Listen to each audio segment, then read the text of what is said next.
इनका घमंड इतना बढ़ चुका है कि ये हमारे मुस्लिम बुजुर्गों का भी अपमान कर रहे हैं।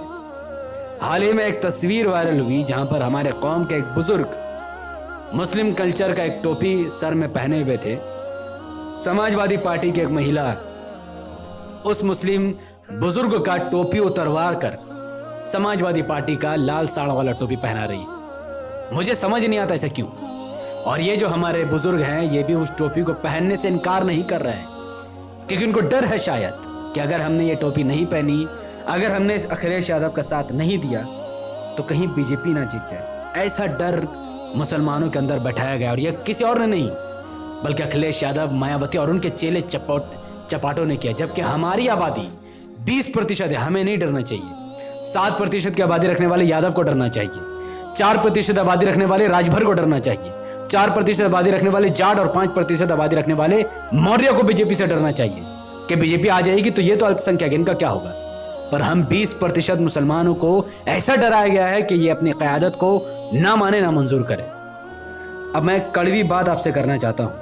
हाँ, अखिलेश यादव के साथ 11 पार्टियां हैं। अखिलेश यादव के साथ अच्छा खासा वोट जमा हो चुका है। अगर आप इसको जोड़ेंगे, 7% यादव समाजवादी पार्टी को वोट देगा ताकि उनका सीएम बने, तो 7% ये वोट हो गया। 4% राजभर कम्युनिटी के लोग इस पार्टी को वोट देंगे ताकि उनका डिप्टी सीएम बने, तो 11% वोट हो गया। 4% जाट भी अखिलेश यादव को वोट देगा, 15% वोट हो गया ताकि उनका डिप्टी सीएम बने। 5% मौर्य कम्युनिटी के लोग भी इनको वोट देंगे, ये हो गया 20% वोट। आपके सामने लगभग 20% वोट हो चुका है। इसके बाद 20% मुसलमान यादव के पार्टी समाजवादी पार्टी को वोट देंगे ताकि बीजेपी हार जाए, तो लगभग 40% वोट समाजवादी पार्टी के पाले में ऑलरेडी जा चुकी है।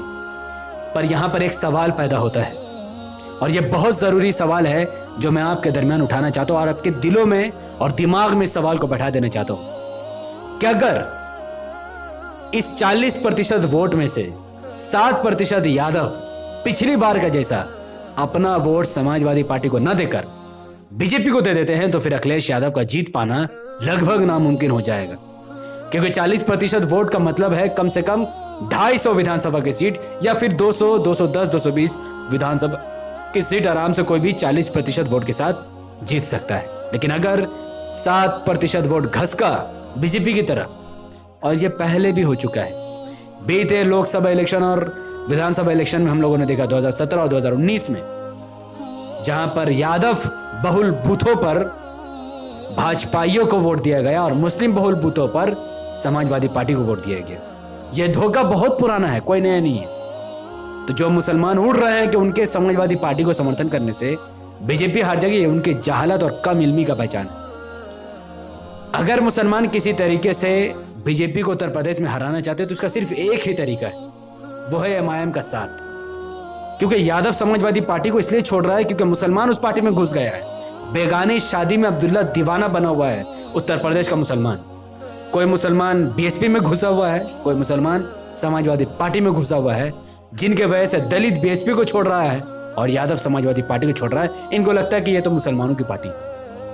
जिस दिन मुसलमान एआईएमआईएम की तरफ घुसना स्टार्ट कर देगा और एसपी बीएसपी को छोड़ना स्टार्ट कर देगा, तो यादव भी अपनी पार्टी की तरफ लौट आएगा और दलित भी अपनी पार्टी की तरफ लौट आएगा। चंद्रशेखर आजाद से अखिलेश यादव का बातचीत चल रहा है, चांसेस है कि उनके साथ भी गठबंधन हो जाए। याद है आपको कि कुछ ही वक्त पहले की बात है जहां पर चंद्रशेखर आजाद, ओम प्रकाश राजभर और ओवैसी साहब एक ही मंच पे दिखे थे और एक साथ इलेक्शन लड़ने की तैयारी कर रहे थे। ओम प्रकाश राजभर कंफर्म अखिलेश यादव के साथ जा चुके हैं, पर चंद्रशेखर आजाद अगर ओवैसी साहब एक साथ मिलकर चुनाव लड़ते हैं और इनके कम्युनिटी के लोग यानी मुसलमान और दलित एक साथ आकर अगर इनको वोट करता है तो इनका परसेंटेज, वोटिंग परसेंटेज लगभग 40% होगा। क्योंकि प्रदेश में 21% दलित और 20% मुसलमान है, जिसका मतलब है 40 से 40% वोट का मतलब है 210 विधानसभा की सीट आराम से ये दोनों पार्टियां जीत सकती थी। लेकिन फिलहाल चंद्रशेखर आजाद भी शायद समाजवादी पार्टी से मिलकर चुनाव लड़ने वाले हैं, लेकिन अब भी ये क्लियर नहीं है। तो अगर अब भी किसी भी तरीके से चंद्रशेखर आजाद और एमआईएम मिल जाए, मुस्लिम दलित एक साथ आ जाए, तो ये लोग बहुमत में सरकार भी बना सकते हैं, सीएम, डिप्टी सीएम दलित और मुसलमान भी बन सकता है, पर इसके चांसेस लगभग 1% समझी जा सकती है, क्योंकि एमआईएम के इस वक्त किसी भी पार्टी से अलायंस नहीं हो पा रहा है, लोग नहीं करना चाहते। और जहां तक बात है पीएसपी प्रगतिशील समाज पार्टी की, जिनके अध्यक्ष अखिलेश यादव के चचा है, मैं उनका नाम इस वीडियो में नहीं बताऊंगा, आपको कमेंट में बताना है। वो बार बार वो गिड़गिड़ा रहे, वो लगभग भीख मांग रहे हैं। मुझे बुरा लगता है ये वर्ड कहकर, लेकिन ये रियलिटी है। वो खुल कर कह रहे हैं कि अखिलेश को अलायंस कर लेना चाहिए, लेकिन अखिलेश यादव उनसे अलायंस नहीं करना चाहते और अब तक उनका कोई भी अलायंस नहीं हुआ है। तो मेरा यही मानना है कि प्रगतिशील समाज पार्टी के अध्यक्ष, जिनका नाम आपको कमेंट में बताना, अखिलेश यादव के चचा, उनको और चंद्रशेखर आजाद को और ओवैसी साहब को एक साथ मिलकर चुनाव लड़ना चाहिए।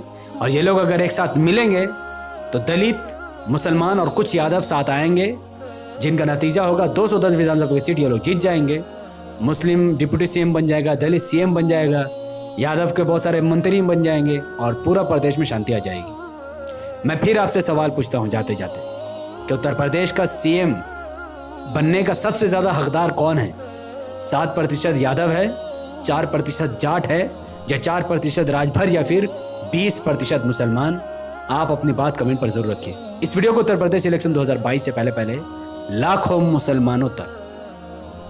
मुसलमानों तक पहुंचाने की जिम्मेदारी आप सबकी है। अगर आप सब इस वीडियो में दबाकर कमेंट करते हैं, लाइक करते हैं, शेयर करते हैं, तो यूट्यूब इसे लाखों लोगों तक खुद ब खुद पहुंचा देगा। तो इस वीडियो को लाइक कीजिए, इसके लिंक को व्हाट्सएप, फेसबुक, इंस्टाग्राम पर शेयर कीजिए। अपनी बातों को कमेंट पर रखिए कि कौन सीएम बनने के दावेदार है और क्या ओवैसी साहब के साथ चंद्रशेखर आजाद एक साथ मिलकर इलेक्शन लड़ेंगे, और लड़ेंगे तो आपकी नज़र में क्या नतीजा निकलेगा और कौन पार्टी कितनी सीट जीतेगी, ज़रूर कमेंट पर बताइए। हमारे यूट्यूब चैनल द पॉडिगल को शेयर कीजिए, बेल आइकन को हिट कीजिए, उसे सब्सक्राइब कीजिए। और अगर आप इस वीडियो को फेसबुक चैनल द पॉडिगल पर देख रहे हैं तो इसे अभी के अभी 5 ग्रुप में शेयर कीजिए। मुझे दुआओं में याद रखिए और एमआईएम का परचम को उत्तर प्रदेश में बुलंद करने की पूरी कोशिश कीजिए। अस्सलाम वालेकुम रहमतुल्लाहि व बरकातहू। अल्लाह के सलाम, रहमत बरकात आप तमाम भाई और बहनों पर हो। मे अल्लाह भी पीस अपॉन अस।